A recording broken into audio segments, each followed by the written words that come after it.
kunwari, maliwanag na hindi totoo, then pwede ninyong sabihin that this is the impression that we have gotten, that this is what is happening, and so on. You don't state categorically na ganito o ganyan ang nangyari.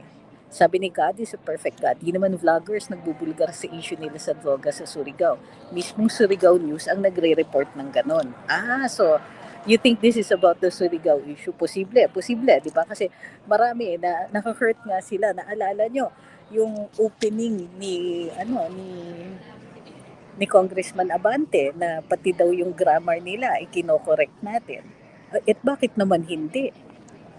'Di ba? Bakit naman hindi? Gusto nila na nakababad sila sa media. We can make observations. Mali ba yung sabihin natin na ay mali yung English ni Congressman X or Y, 'di ba? Or mali ba yung sabihin natin na ano ba to? Mali yung sinasite nilang batas, mali-mali. Mali ba yung punahin natin na gusto na ang isang kongresista dyan, ang tingin niya, Google, okay na. Hindi mo na kailangan mag-bar exam or kaparehas mo na, parang kapantay mo na ang abogado. Diba? Hindi ba pwedeng punahin yon? Hindi ba pwede tayo magtawa? Ganito yan. Ang mga kongresista, powerful sila. Diba? Nakaupo sila in positions of power and influence. Bukod pa dyan, pag sila po ay gumagawa ng kanilang trabaho, pag sila po ay nasa kongreso, sa privilege speech, o kaya dun sa inquiries in aid of legislation, meron silang tinatawag na parliamentary immunity. Okay? So, ibig sabihin, may immunity na sila, they get to say whatever it is they want, they are in positions of power, tapos meron silang power over the purse. Yeah? So, tama ba na balat sibuyas sila? Lahat na lang nasa kanila. Yeah? May immunity na nga sila, mayroon pa silang power of contempt, meron pa silang power over the purse. Ano ngayon yung power ng ordinaryo mamamayan? Ang power natin yung makapagsalita at magpahayag.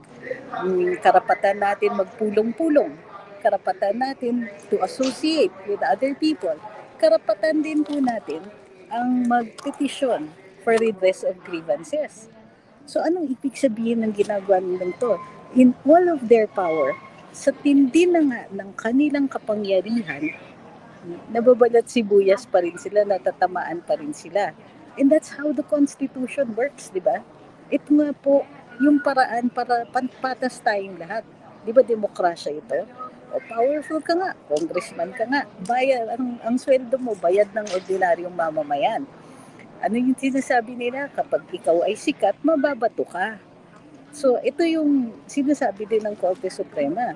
Kapag kayo ay opisyal, kapag kayo ay public figure, ibig sabihin yan, mas mataas ang evidentiary requirement para mapakita yung malis. Pwede kasi tayong mag-criticize. And even if nagkamali tayo sa criticism natin, may mga kaso na sinasabi ng Korte Suprema, dahil ikaw ay public official, basta ang pinag-uusapan ay yung tungkol sa tungkulin ninyo bilang mga government officials, wala pong libel dyan. So sabi ni Cara Gabs, they want to silence us. Yes, actually, gusto nilang manakot. Hindi lang po vloggers kasi ang tinig namin ay pati daw followers, likes, shares, yung mga ganyan. Ito yung nakakatawa.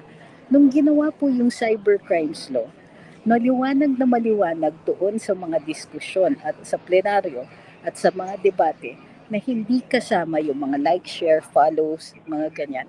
Hindi yan punishable.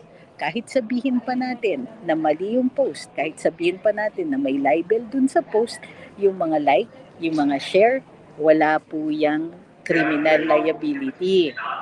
Kasi ang criminal liability, kung sakasakaling may cyber libel, dun lang sa tao na nagsalita. Pero bago po umabot dun sa punto na magkaroon ng criminal liability, kailangan patunayan ng public official na mayroong malis. Kung ang ating pinag-uusapan ay nagre-react tayo dun sa ginagawa nila, fair ba yun? Napatahimikin nila tayo. So paano yun? May immunity sila, meron silang power of contempt, Tapos nakakapagpalipat pa sila ng mga detainees. Tapos, bawal silang punahin. Tama ba yon? Hindi. Kasi pag binawal nila yung pagpupuna, wala na pong check and balance sa gobyerno. Tama po kayo. Gusto nila patahimikin tayo para tuloy-tuloy walang pumupuna sa kanila at hindi na check yung kanilang powers. Uulitin ko, they are very powerful. Ang dami nilang privileges. Pwede silang magsalita nang may immunity. In other words, kahit libel yung gawin nila, kung nasa kongreso sila, at kunwari in aid of legislation, sa mga inquiries in aid of legislation, or even dun sa mga privilege speeches nila, hindi natin sila pwedeng demanda. Pero ang gusto nila, pag tayo naman ang pumuna sa ginagawa nila, at lalong-lalo na kung ang ginagawa nila ay amoy na nagmamalabis sila, hindi naman pwedeng exempt sila sa criticism. Bawal po yun. Sabi ni Tony Boy, trademark na nila yan. Simula pa kay Marconi, sakay pinabagsak gamit ang kapwa niya Pilipino hanggang ngayon. Posible. Yeah. Ay, magandang umaga kay Sir Edu, kay Ma'am Elisa. Ay. Sabi ni Arnold, dapat take down na nila yung mga page at social media nila at wag na silang mag-live sa mga hearings nila para wala makitang kabubuan sa ginagawa nila. So, ibig sabihin, parang ang gusto nila is they get to do whatever it is they want to do. Sila yung powerful, sila yung nagpapakulong, pero sila pa yung may immunity from suit. So, grabe naman, di ba? Immune na nga sila from suit, gusto pa nila immune pati from criticism. Ay, kakaloka. Sobra na yata yun. Magandang umaga, Miss Malu.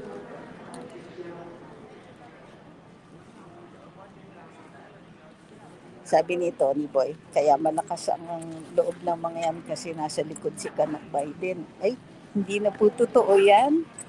Kasi paalis na po yung mga yon.